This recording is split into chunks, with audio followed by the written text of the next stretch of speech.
میرے پیارے بچوں، آج ہم صرف ایک سبق نہیں پڑھیں گے بلکہ زندگی کا وہ راز سیکھیں گے جو بڑے بڑے طوفانوں میں بھی انسان کو محفوظ رکھتا ہے۔ عقل اور صبر، یہ وہ دو چراغ ہیں جو اندھیروں میں راستہ دکھاتے ہیں۔ آپ سب کے چہروں کی یہ معصومیت اور تجسس ہی مجھے وہ کہانیاں سنانے پر مجبور کرتا ہے جو صدیوں سے سینہ بسینہ چلی آ رہی ہیں۔ کیا آپ تیار ہیں آج کی پہلی حیران کن کہانی کے لیے؟ بچے ایک زبان ہو کر بولے، جی استاد جی، ہم بالکل تیار ہیں۔ ہمیں وہی بچھو والی کہانی سنائیں جس کا آپ نے ذکر کیا تھا۔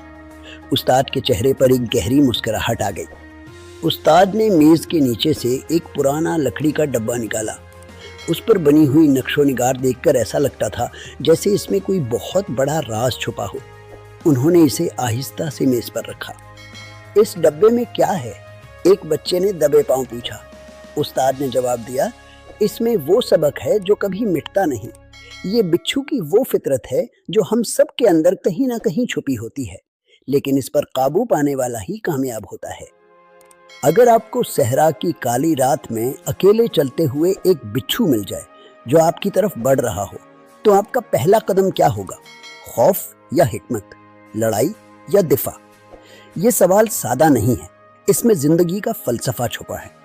ایک لڑکا جوش میں آ کر بولا، میں اسے اپنے جوتے تلے رون دوں گا، میں بہادر ہوں، میں ڈرتا نہیں۔ استاد نے سر ہلایا اور بولے، بہادری اور حماقت میں ایک باریک لکیر ہوتی ہے بیٹا، کبھی کبھی لڑنا ہی سب کچھ نہیں ہوتا۔ اب سنیں وہ کہانی۔ ایک مسافر جس کا نام یوسف تھا، میلوں کا سفر طے کر کے اپنے گھر لوٹ رہا تھا۔ ریت کی اڑتی ہوئی دھول اور آسمان پر چمکتی بجلی اس کے لیے خطرے کا پیغام لائی تھی۔ اسے کہیں پناہ لینی تھی۔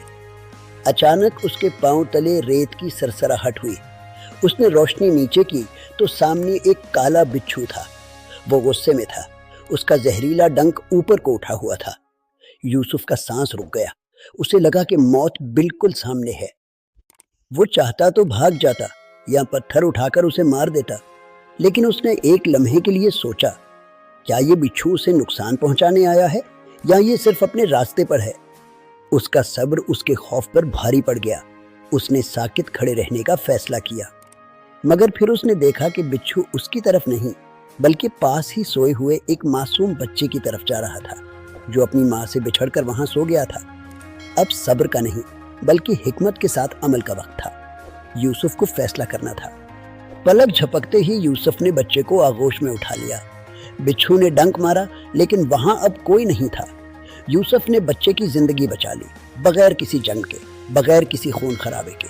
یہی وہ لمحہ تھا جب عقل نے زہر کو شکست دے دی۔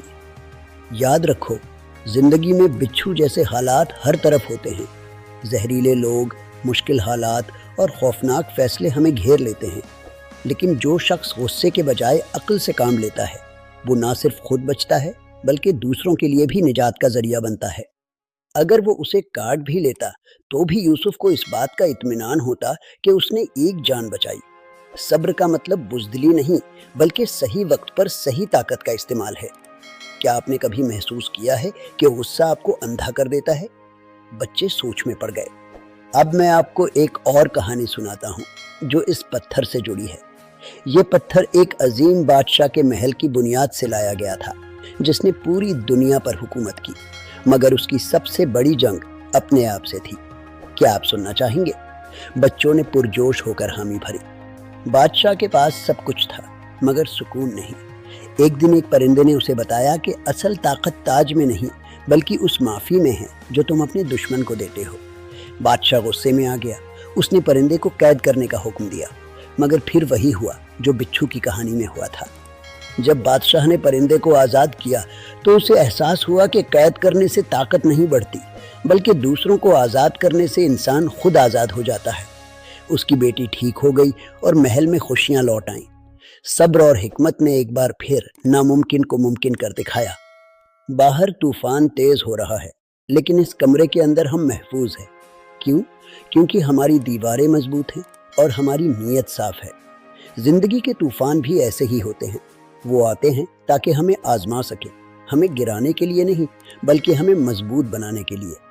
درد جب حد سے بڑھ جائے